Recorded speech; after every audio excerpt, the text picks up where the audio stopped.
मित्रों, नमस्कार। भारतीय संस्कृति में ईश्वर की उपासना के लिए दो मार्ग सर्वथा उपयुक्त बताए गए हैं।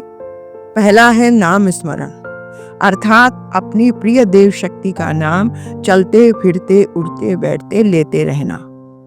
दूसरा है मंत्र जाप, अपनी आराध्य देव शक्ति के मंत्र का औपचारिक विधि से जाप करना। आज हम बात करेंगे विभिन्न मंत्रों में सबसे शक्तिशाली मंत्र गायत्री मंत्र की। आइए जानते हैं क्या है गायत्री मंत्र और क्या है इसका प्रभाव। ओम भूर्भुवः स्वः तत्सवितुर्वरेण्यं भर्गो देवस्य धीमहि धियो यो नः प्रचोदयात्। अर्थात उस प्राण स्वरूप, दुखनाशक, सुख स्वरूप, श्रेष्ठ, तेजस्वी, पापनाशक देव स्वरूप परमात्मा को हम अंतःकरण में धारण करें। वह परमात्मा हमें सन्मार्ग की ओर प्रेरित करे। 24 अक्षरों का यह मंत्र ही गायत्री मंत्र कहलाता है। गायेन त्रायते इति गायत्री, अर्थात जिसके गायन से प्राणों का त्राण या रक्षा होती है उसी का नाम गायत्री है। मित्रों, गायत्री के 3 स्वरूप हैं, वेद माता, देव माता और विश्व माता। ब्रह्मांड में विद्यमान समस्त ज्ञान, देवत्व और सृष्टि का उद्भव भी गायत्री से हुआ है। गायत्री को सबसे छोटा धर्मशास्त्र माना जाता है। इस धर्मशास्त्र की स्तुतियां समस्त आर्ष ग्रंथों में लिखी गई हैं। शास्त्र कहते हैं, गायत्री सर्व काम दुख, गायत्री सभी श्रेष्ठ कामनाओं को पूरा करने वाली है। मित्रों, यहाँ पर एक बात अवश्य ध्यान देने की है कि कामनाएं श्रेष्ठ होनी चाहिए। व्यष्टि यानी व्यक्ति और समष्टि यानी समाज का हित करने वाली कामनाएं ही श्रेष्ठ होती हैं। वस्तुतः संसार का समस्त ज्ञान गायत्री के 24 अक्षरों में समाया हुआ है, इसीलिए इसे विश्व का सबसे छोटा धर्म ग्रंथ कहा जाता है। अब प्रश्न आता है कि गायत्री मंत्र का देवता कौन है। गायत्री मंत्र का देवता सविता अर्थात सूर्य है। सूर्य को संपूर्ण जगत की आत्मा कहा जाता है और इसे प्रत्यक्ष देवता भी माना जाता है। जीवन चक्र इसी से चलता है। यजुर्वेद सूर्य को चक्षु सूर्यो जायत कहकर सूर्य को भगवान का नेत्र मानता है। सूर्योपनिषद ने संपूर्ण जगत का निर्माण करने वाला सूर्य को ही माना है। सूर्य सब कुछ देखता है, इनसे हमारा कोई भी कर्म छुपा हुआ नहीं रहता।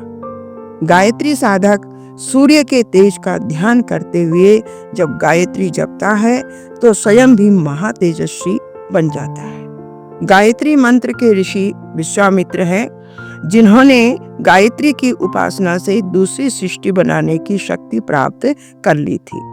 इसका उद्भव करने वाला भी विश्वामित्र जी को ही माना जाता है। इसीलिए शास्त्रों में कहा गया है कि गायत्रास्तु परमं जाप्यम न भूतो न भविष्यति, अर्थात गायत्री के समान न कोई मंत्र हुआ है और न भविष्य में होगा।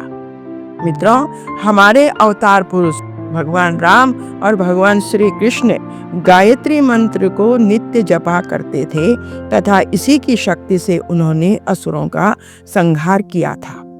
भगवान श्री कृष्ण ने श्रीमद् भगवद गीता के 10वें अध्याय के 35वें श्लोक में स्पष्ट कहा है, गायत्री छंदसामहम, मैं मंत्रों में गायत्री हूँ। मित्रों, गायत्री मंत्र विशुद्ध रूप से सद्बुद्धि प्राप्त करने का मंत्र है। यह सृष्टि का बीज और मानवता का आधार है। इसी के कारण हमें जगत गुरु की उपाधि प्राप्त थी। काल क्रम से गायत्री मंत्र की महत्ता जब कम हो गई तो हम पराधीन होते चले गए। यह मंत्र दुनिया का सबसे शक्तिशाली मंत्र है। 20वीं शताब्दी के 8वें दशक में सुप्रसिद्ध साप्ताहिक पत्रिका ब्लिट्ज के संपादक श्री R.K. करंजिया ने परमाणु अस्त्रों की होड़ से चिंतित वैज्ञानिक आर्थर कोसलर से पूछा था कि भारत अणु आयुधों का सामना कैसे कर सकता है। मित्रों, आपको बहुत आश्चर्य होगा आर्थर कोसलर का उत्तर सुनकर। उन्होंने उत्तर दिया कि आपके पास गायत्री मंत्र है। यदि सभी भारतवासी एक साथ गायत्री मंत्र का पाठ करें तो उससे इतनी शक्ति उत्पन्न होगी कि हमलावरों के हौसले पस्त हो जाएंगे। आज विज्ञान भी गायत्री महामंत्र की अकूत सामर्थ्य को स्वीकार कर रहा है, जबकि गायत्री का वास्तविक प्रभाव तो मंत्रों की पकड़ से अनेकों गुना अधिक है। इन दिनों हमारे देश में सामूहिक गायत्री साधना का विराट प्रयोग हो रहा है। शांति कुंज इस दिशा में सर्वाधिक कार्य कर रहा है। आइए हम भी मंत्र जपें और भाव से बोलें, ओम भूर्भुवः स्वः तत्सवितुर्वरेण्यं भर्गो देवस्य धीमहि धियो यो नः प्रचोदयात्। मित्रों, यह गायत्री महात्म्य पसंद आया हो तो साझा करें। अगले वीडियो में हम गायत्री के प्रतीकात्मक रूपों के विषय में और उसके प्रभाव को विस्तार से बताएंगे। ओम शांति शांति शांति।